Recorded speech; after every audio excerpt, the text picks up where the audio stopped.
Christine, and I am a friend of Katie's, and I work for Katie on occasion as well. I am Sarah, and I'm a friend of Katie's, and I work for Katie. I'm Johnny. I'm with Katie all the time. Dan Jansen, and I know a lot about Katie through her friends and support, but this is my first time meeting her face to face.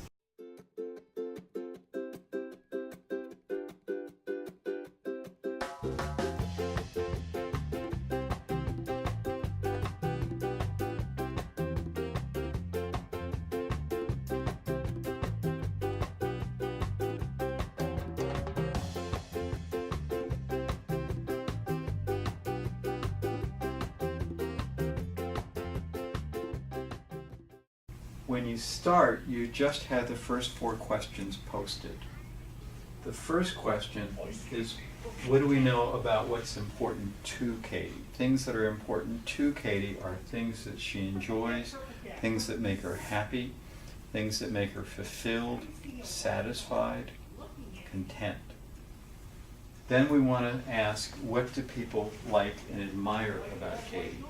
And this is where you have to make sure you've invited the right people, because you need people who can answer these questions.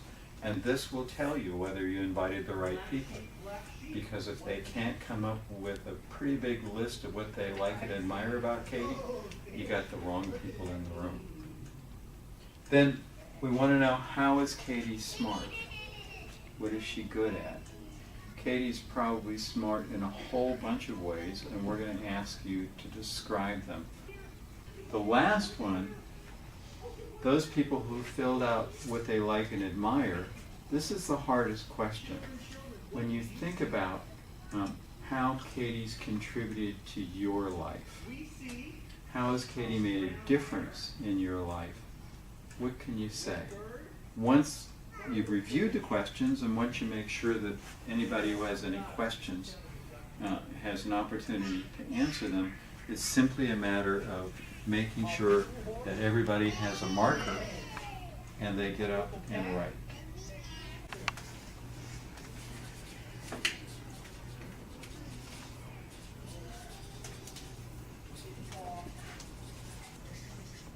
Flip chart page says, what do we know about what is important to Katie? What does Katie enjoy doing? And people wrote family, independence, cooking, doing things for herself, helping others, independence, having people around her that support her, teaching others, crafts, holidays, handbags, contributing to others in her family and community, doing things for herself, makeup, and staying organized.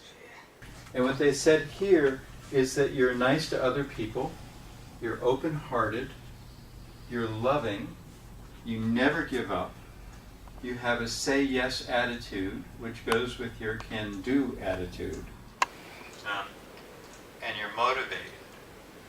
You're also determined to get it done. You are known for your hospitality and your willingness to help others. You have a positive outlook and a sharp sense of humor. And you've developed a really big circle. There's a lot of people who know you, and a lot of people that you can ask who can count on you. Then, how are you smart? What are you good at? Making other people laugh and smile. Remembering where everything is. Encouraging people, being a good hostess, great memory of family history and good times, cooking. And I asked you about cooking. You said you cook most anything. And you're a good friend. You're very organized, have an incredible memory, and you know who to call to get things done. Then the last one over here is, what have those people who like and admire you learned from you? How have you contributed to their lives? How have you made a difference in their lives? And part of what people wrote, the lessons that they've gotten, is they've learned to be more open and appreciate the little things. You apparently are very forgiving, because people have learned forgiveness from you and not holding a grudge. But they've also learned, if there's a will, there's a way, because you are such a determined person.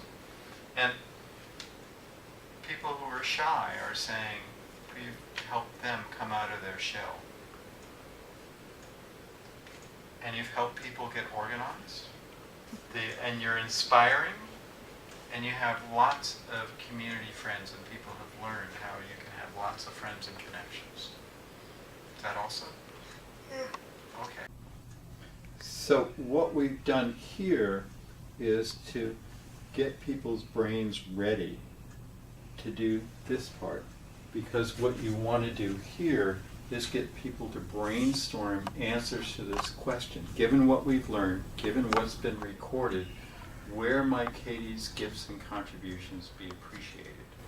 What we're concerned about here is to get people past the typical limitations of how they think, and to really reflect on all of these things that everybody wrote with no problem, and say, how would these give us suggestions about where Katie's gifts and contributions might be appreciated? So I think we have enough for the moment.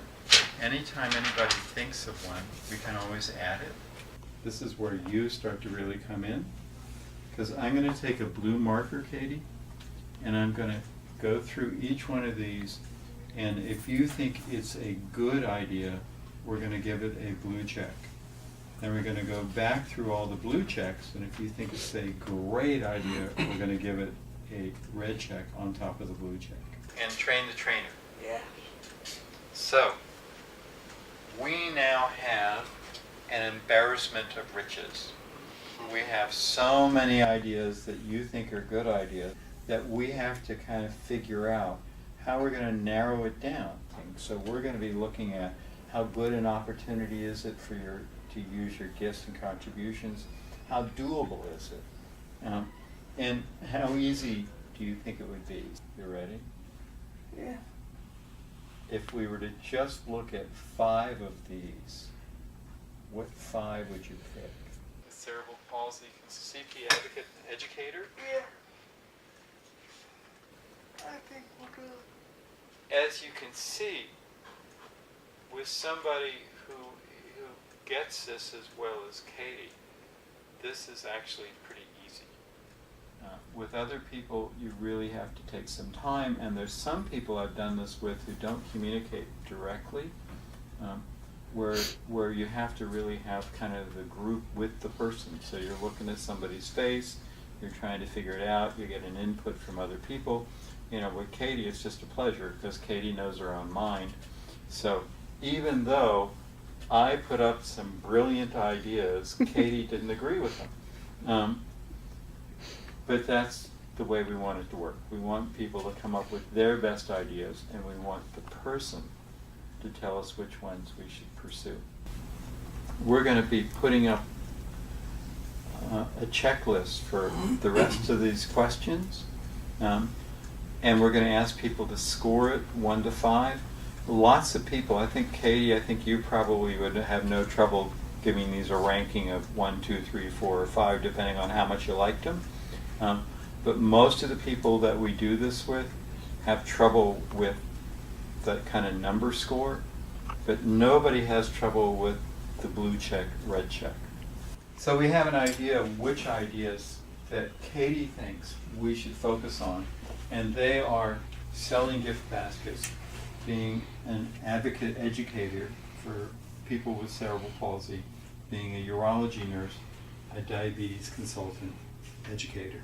Now we're going to ask questions, and everybody in the room is going to talk about them, and we're going to come to some consensus. So we're going to talk a little bit about what each job means, and in the process of talking about the job, we might come up with something else. So you never want to stop thinking.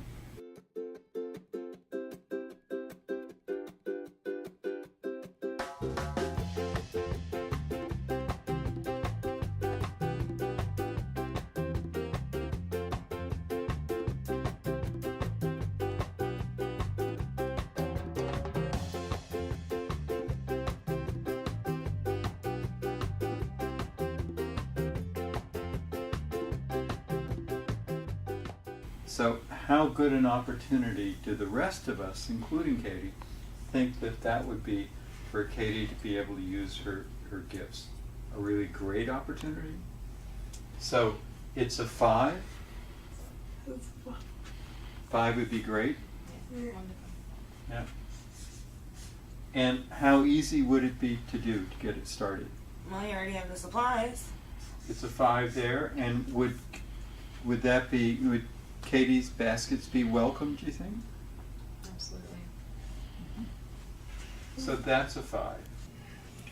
So if you look for the stuff right now that we should be looking at planning for, It's a gift basket for these are the ones, because you're looking for where there 5s all the way across or 4s and 5s all the way across.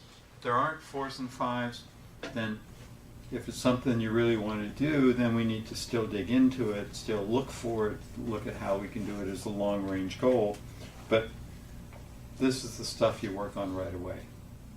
So Katie, each session, each time you do this, you want to end with some action planning. Otherwise, the danger is you're going to go this far and everybody's going to go, oh, wasn't that wonderful? And then 6 months from now, people are going to go, how come Katie doesn't have a job? So you really want to end with who's going to do what to take the next steps. And you may not have the people in the room necessary to really get a rich action plan, but you can get something started. What do the rest of you think about what would need to happen in order for gift baskets to be sold? I think you'd need to write a business plan. Yeah. So we're going to have Justine is responsible, and by when? So who would be responsible for getting together with a marketing plan? What about your circle, Katie? That's what I would think, is that would be a team effort amongst Katie's circle. So what we're going to do then, Katie, is we're going to get, all of this is going to get typed up. And we'll make sure that it gets to you. And is it okay to share it with your circle? Yeah. And then the material that we generated earlier, this over here, can then become part of your resume. Yeah. We can keep all these ideas so that we can go back to them at some point and see if as you try different things, if they change. I would like to end by asking each person to say one thing they appreciated about our time together, or one thing that they learned from today. I definitely did not know all the awesome things that these people thought about me. One thing that this shows me that is that you can just have a small group of people together if they really know and care about the person, and they can come up with an amazing list.